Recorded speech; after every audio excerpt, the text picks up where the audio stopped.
يلا لو زهقت من الحلويات التقليدية، تعالي نعمل أحلى حلا هيخطف قلبك من أول معلقة. جيلي كركديه. يلا بينا نشوف هنعمله ازاي. يا صباح الفل، ازيكم يا حبايبي؟ عاملين ايه؟ اتمنى تكونوا بخير ان شاء الله. النهارده ان شاء الله نعمل مع بعض حاجة أو نوع من الحلويات جميل جدا. لو زهقت من الحلويات التقليدية، تعالي هقولك هنعمل ايه النهاردة. هنعمل حلا هيخطف قلبك من أول معلقة، جيلي الكركديه. طعم زمان بس بالشياكة دلوقتي. طبعا هنشوف مع بعض هنعمله ازاي. طبعا جيلي الكركديه من الحاجات المنعشة جدا ومفيدة جدا، واللون طبعا هيبقى جميل جدا، ممكن الأطفال كمان يحبوه، وطعمه حلو، والأهم إنه سهل ومش هياخد منك في تحضيره 10 دقايق. بس قبل ما نبدأ في وصفتنا النهاردة، هنتكلم شوية عن فوائد الكركديه، وبعد كده نشوف وصفتنا محتاجة ايه بالظبط وهنعملها ازاي. طبعا الكركديه مشروب طبيعي غني بمضادات الأكسدة وفيتامين سي، ومن أهم فوائده طبعا إنه بيخفض ضغط الدم المرتفع، وكمان بيحسن صحة الكبد وبيقلل الكوليسترول الضار وبيعزز المناعة. الكركديه من الحاجات الجميلة جدا للمناعة. طبعا ممكن نشربه بارد وممكن نشربه سخن. وكمان كركديه من الحاجات الجميلة جدا اللي بتساعد في إنقاص الوزن، وكمان بيحسن الهضم وبيخفف التهابات الحلق. لو عندك أطفال بتشتكي من التهاب الحلق أو كبار، تسقيهم كركديه إن شاء الله بيحوش الالتهاب بسرعة. نيجي بقى الناس اللي بيقولوا من الكركديه السخن غير الكركديه البارد في خفض ضغط الدم المرتفع.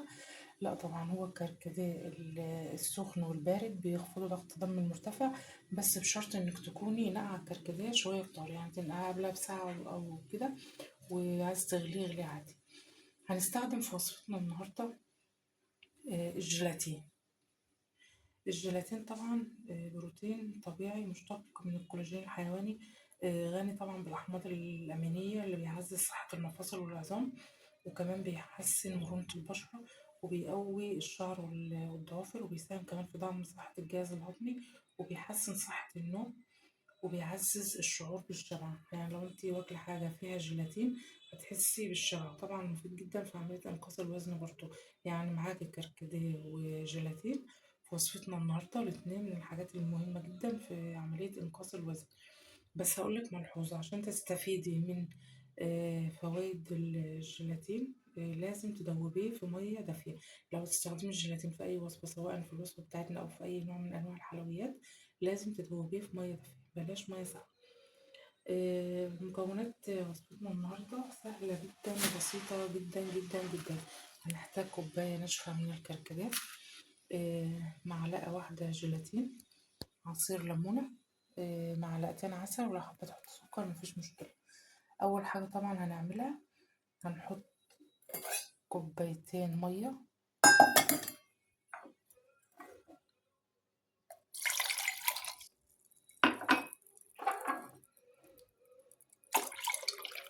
كوبايتين مية عليهم كوباية الكركديه الناشفة بتاعتنا.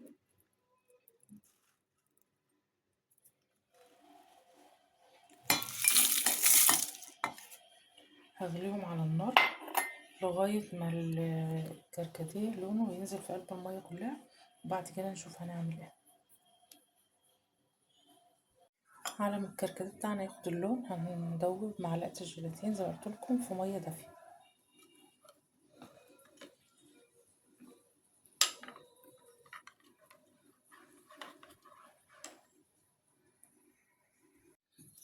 هنصفي الكركديه بتاعنا.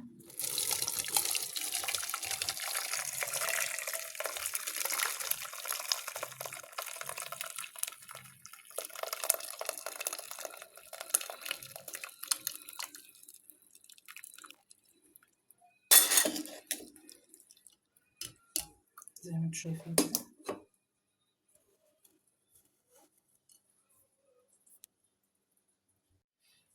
هنضيف له بقى المعلقتين الجيلاتين. انا زودت الميه شويه، عشان كده كنت زودت برضو الجيلاتين.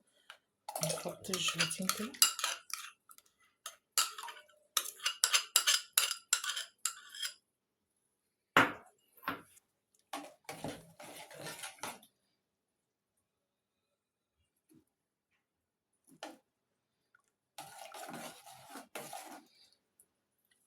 هنفضيه. هنضيف كمان عصرة ليمونة.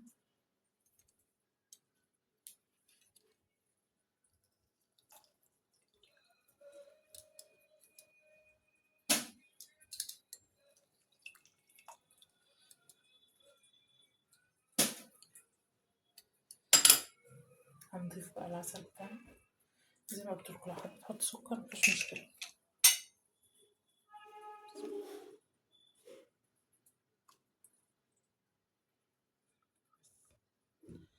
هنرفعهم تاني على النار، مش هيغلي ولا حاجة، دقيقة واحدة بس على النار، ونفضيه بقى في الكوبايات أو الكاسات أو في الأطباق اللي انتي هتفضي فيها المهلبية بتاعتك.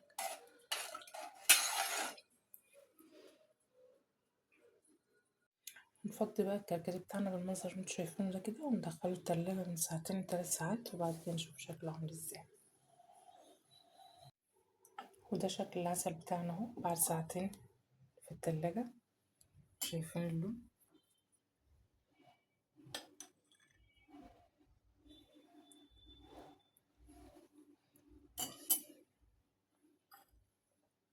طعمه في منتهى الجمال. اتمنى تجربوا الوصفة دي. لو عجبتكم ياريت متنسوش تعملوا لايك ومشاركة الفيديو ومشاركة في القناة. اشوفكم فيديوهات جديدة ان شاء الله.